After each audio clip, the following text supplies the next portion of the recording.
दोस्तों देखिए हमारा यहाँ पर लोन मंथली ईएमआई निकालना है, तो इसके लिए रेट करेंगे सेलेक्ट, डिवाइड करेंगे 12 से, कॉमा देंगे। अब यहाँ पूछ रहा है हमें कि ये लोन पीरियड क्या है, तो 5 है लोन पीरियड 5 इंस्टॉलमेंट पे, और इसको भी डिवाइड इंटू करेंगे 12 से, क्योंकि हमें पूरा ये साल भर देना है। तो हम यहाँ पर इसको इंटू कर देंगे 12 से, फिर यहाँ पे कॉमा देंगे। अब यहाँ पूछ रहा है हमें जो अमाउंट है वो क्या है, तो इसको हम माइनस में देंगे और एंटर हिट करेंगे, तो देखेंगे कि यहाँ पर हमारा मंथली ईएमआई जो है वो निकल के यहाँ पर आ गया है। अब हमें इसी को क्वार्टरली अगर निकालना है तो देखिए कैसे निकालेंगे।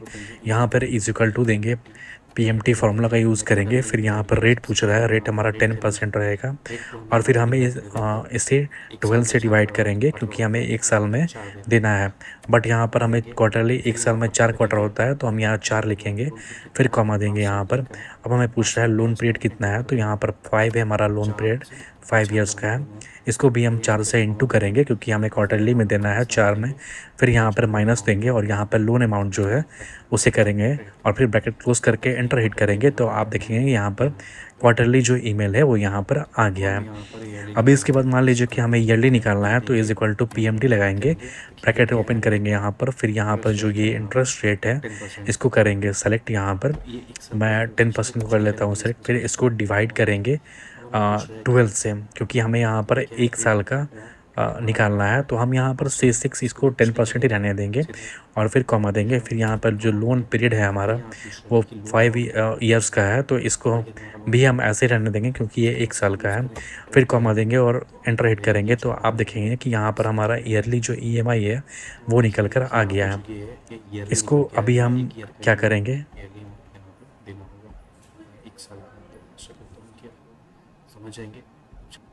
इसके बाद हम लोग यहाँ पर एक एग्जांपल के थ्रू समझेंगे। मान लीजिए कि हमारा यहाँ पर ये कस्टमर नेम है, और डिस्क्रिप्शन यहाँ पर लोन अमाउंट है, इंटरेस्ट है, ड्यूरेशन है। हमें यहाँ पर मंथली ईएमआई निकालना है, तो अभी मैं इसे हटा दे रहा हूँ। मैं पहले से यहाँ पे निकाल के रखा हूँ, तो इससे आप देख सकते हैं यहाँ पर पीएमटी निकाला हुआ हूँ मैं, और यहाँ पर जो है 12 से मैंने इसे डिवाइड किया है, ताकि यहाँ पर ये जो अमाउंट है वो निकल जाए। और फिर यहाँ पर मैंने जो इंटरेस्ट है, ड्यूरेशन है, उसको भी मैं यहाँ पर 12 से डिवाइड किया हुआ हूँ, और उसके बाद मैंने ड्यूरेशन जो है उसको इनटू किया हुआ हूँ 12 से, ताकि यहाँ पर अमाउंट निकल जाए। इसके बाद यहाँ पर माइनस लिखेंगे, और माइनस करने के बाद यहाँ पर मैंने टोटल अमाउंट जो है लोन का 8 लाख रुपीज़ उसको लिखा है, और यहाँ ब्रैकेट क्लोज कर दिया है, और फिर यहाँ से एंटर हिट करेंगे, तो आप देखेंगे कि इनका जो मंथली ईएमआई है वो यहाँ पे निकल कर आ गया है। इसी फॉर्मूले को हम नीचे ड्रैग कर देंगे, तो ये जो मंथली ईएमआई का है वो यहाँ पर पूरा निकल कर आ जाएगा। चलिए इसके बाद हम समझते हैं दूसरे एग्जांपल से। मान लीजिए कि यहाँ मंथली ईएमआई निकालना है। अभी आईपीएमटी क्या होता है कि ये फंक्शन बताता है किस मंथ की ईएमआई में कितना इंटरेस्ट अमाउंट है, ठीक है।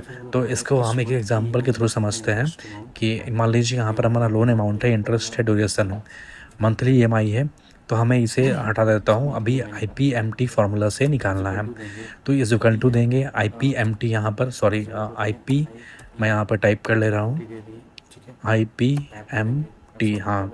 अभी यहाँ पर टैब करेंगे, सॉरी मंथली ईएमआई निकालने के लिए हमें यहाँ पर पीएमटी का ही यूज़ करना पड़ेगा। अभी मैं इसे कर लेता हूँ पर मंथ निकालने के लिए। यहाँ पर इंटरेस्ट लेंगे, इसको डिवाइड करेंगे 12 से, प्लस जो यहाँ पर ड्यूरेशन है 1 ईयर का है, तो आप चाहे तो 12 भी लिख सकते हैं, या तो पहले 1 लिखेंगे, इसको इंटू कर देंगे 12 से, और फिर यहाँ कॉमा देंगे। कॉमा देने के बाद जो यहाँ पर लोन अमाउंट है 1 लाख रुपए, इसको माइनस में लिखेंगे, ब्रैकेट क्लोज करेंगे, एंटर हिट करेंगे, तो ये देखेंगे कि आप ये पहला ड्यूरेशन का निकला है, ठीक है। जैसे कि यहाँ पर पहला ड्यूरेशन का निकला है। अभी मैं यहाँ पर मान लीजिए कि डबल क्लिक करके अभी यहाँ पर मैं आईपीएमटी फॉर्मूला यूज़ करता हूँ। अभी क्या निकालना है मुझे, यहाँ पर इंटरेस्ट लिखेंगे, यहाँ पर डिवाइड करेंगे 12 से, फिर कॉमा देंगे यहाँ पर, और फिर जो हमारा ड्यूरेशन है 1 फर्स्ट ड्यूरेशन का दिखना चाह रहे हैं, इसको 1 लिखेंगे, फिर कॉमा देंगे, और फिर जो यहाँ पर उसको 12 से इंटू करेंगे ड्यूरेशन को, उसके बाद माइनस में ये लोन अमाउंट लिख देंगे, ब्रैकेट क्लोज करके एंटर करेंगे, तो ये दिखेंगे कि ये आपका फर्स्ट मंथ का ईएमआई इतना निकल कर आया हुआ है।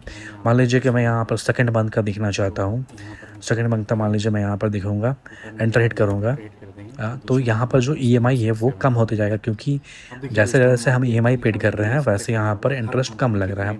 अभी वही चीज़ मैं यहाँ पर भी किया हूँ। ऐसे इंटरेस्ट अमाउंट निकालने के लिए मैं आईपीएमटी का यूज़ किया हुआ हूँ, और यहाँ पर क्या हुआ है कि मैं जो इंटरेस्ट है उसको लॉक कर दिया हूँ, क्योंकि हमें ये फ़ॉर्मूला को नीचे ट्रैक करना है इसलिए, और इसको डिवाइड किया हूँ 12 से। इसके बाद जो यहाँ पर लोन अमाउंट है उसको भी मैं यहाँ पर लॉक कर दिया हूँ कॉमा देकर, और फिर इसके बाद मैंने जो यहाँ पर ड्यूरेशन है उसको भी इंटू किया हूँ 12 से और उसको लॉक कर दिया हुआ हूँ यहाँ पे। इसके बाद जो लोन अमाउंट है उसको माइनस में कर लिखा हूँ ताकि हमारा एग्जैक्ट वैल्यू आ जाए, फिर उसको भी मैं यहाँ पर लॉक कर दिया हुआ हूँ और फिर ब्रैकेट क्लोज किया हुआ यहाँ से, और फिर यहाँ पर मैंने इंटर किया हुआ है ताकि जो यहाँ पर लोन अमाउंट है, इंटरेस्ट अमाउंट है, वो यहाँ पर निकल कर आ गया है। और इसी फार्मूले को हम नीचे पकड़ के ड्रैग कर दिए हैं ताकि ये जो 12 मंथ का जो है सारा कुछ ईएमआई एज इट इज़ निकल कर आ जाए। तो इस तरीके से हम लोग आईपीएमटी फार्मूला का यूज़ कर सकते हैं, जिससे कि हमें पता चलता है कि किस मंथ में हमने कितना इंटरेस्ट लग रहा है वो हमारे प्रिंसिपल लोन अमाउंट पे। तो अब आइए चलते हैं अपने नेक्स्ट फार्मूला की ओर, जो कि हमारा पीपीएमटी है। ये फंक्शन देखिए हमें बताएगा कि किस मंथ में ईएमआई में कितना प्रिंसिपल अमाउंट है हमारे में। मान लीजिए कि हमारा ईएमआई है वो इतना है, तो इसमें प्रिंसिपल अमाउंट हमें कितना है वो बताएगा। इसके लिए हम लोग करेंगे इज इक्वल टू पीपीएमटी, यहाँ पे लिखेंगे। पीपीएमटी लिखने के बाद ब्रैकेट क्लोज का ओपन करेंगे, यहाँ पर रेट जो है उसको 12 से एज इट इज़ डिवाइड करेंगे, कॉमा देंगे। यहाँ पे जो ड्यूरेशन है, अभी यहाँ पर मैं ड्यूरेशन को करूँगा सेलेक्ट, यहाँ पर फर्स्ट वाला ड्यूरेशन है इसको फिर कॉमा देंगे, और फिर यहाँ पे जो 1 मिनट मैं यहाँ पे कॉमा दे दिया हूँ, और फिर यहाँ पे मैं ये जो ड्यूरेशन दिया हुआ है इसको इंटू करूँगा 12 से, फिर यहाँ पर कॉमा देंगे, और फिर जो ये लोन अमाउंट है 1 लाख रुपीज़ इसको माइनस में लिखेंगे तो, और एंटर हिट करेंगे तो आप देखेंगे कि ये हमारा में प्रिंसिपल अमाउंट हमारा ये लगा था। और इसके बाद जो यहाँ पर मंथली ईएमआई में आपको दिख रहा है वो अमाउंट, वो इंटरेस्ट ऐड करके हमारा निकला है। तो आप देख सकते हैं कि यहाँ पर हमारा प्रिंसिपल अमाउंट ये निकल चुका है, और इसी फार्मूले को मैं नीचे ट्रैक कर दिया हुआ हूँ, तो ये सारा फार्मूला निकल कर आ चुका है। आप फिर से एक बार देख ले रहे हैं। मान लीजिए कि मुझे सेकंड का दिखना है, तो ये सेकंड को मैं यहाँ पर चेंज कर दिया हुआ हूँ B9। अभी इंटर हिट किया हूँ तो आप देख लीजिए कि ये जो प्रिंसिपल अमाउंट है हमारा 8024 ये निकल कर हमारा आ गया यहाँ पर। वैसे ही आप अगर चाहे तो थर्ड वाले का भी ऐसे ही आप देख सकते हैं कि तीसरे मंथ में मेरा ईएमआई कितना लग रहा है। तो यहाँ पर जैसे 8158 ये हमारा ईएमआई लग रहा है, चौथे मंथ का सॉरी ये है, और इसके बाद हमारा इसके में अलग से हमारा इंटरेस्ट ऐड होगा। ये भी हम यहाँ पे निकाले हुए हैं पीपीएमटी, जो हमारा इंटरेस्ट है उसको हमने डिवाइड किया हुआ है 12 से। इसके बाद फिर हमने जो लोन अमाउंट है उसको यहाँ पे लिखा हुआ है, और सॉरी मंथ को लिखा हुआ है। उसके बाद फिर हमने यहाँ पर ड्यूरेशन को इंटू किया हुआ है 12 से, फिर माइनस किया हुआ है यहाँ पर, और जो हमारा लोन अमाउंट है उसको फिक्स करके हमने यहाँ पर लिख दिया और इसी फार्मूला को नीचे ट्रैक कर दिया है। तो ये हमारा प्रिंसिपल अमाउंट निकल कर आ चुका है, और ये इंटरेस्ट हमने निकाला है आईपीएमटी के ज़रिए। जैसे कि यहाँ पर हमारा जो इंटरेस्ट है उसको हमने यहाँ पर लॉक कर दिया है, डिवाइड किया हुआ है 12 से। इसके बाद जो हमारा मंथ है उसको हमने यहाँ पर लिया हुआ है, फिर कॉमा दिया हुआ है, और जो हमारा ड्यूरेशन है 1 उसको भी लॉक कर दिया हुआ है और इसको इंटू किया हुआ है 12 से। फिर यहाँ पर माइनस दिया हुआ है, और जो लोन अमाउंट है उसको भी लॉक कर दिया हुआ है और ब्रैकेट क्लोज किया हुआ है। यहाँ पर एंटर हिट करूँगा तो आप देखेंगे कि जो हमारा इंटरेस्ट अमाउंट है वो यहाँ पर निकल कर आ चुका है, और इसी फार्मूले को हम नीचे ड्रैग कर दिए हैं। तो ये हमारा निकल कर सारा इंटरेस्ट अमाउंट निकल कर आ चुका है। अब इस दोनों को हम यहाँ पर ऐड करेंगे, तो देख लीजिए मैं यहाँ प्रिंसिपल अमाउंट ऐड करता हूँ और यहाँ पर इंटरेस्ट अमाउंट ऐड करता हूँ और एंटर हिट करूँगा, तो ये हमारा जो परफेक्टली जो ईएमआई है वो फर्स्ट मंथ का, और ये 12 मंथ तक निकल कर आ चुका है।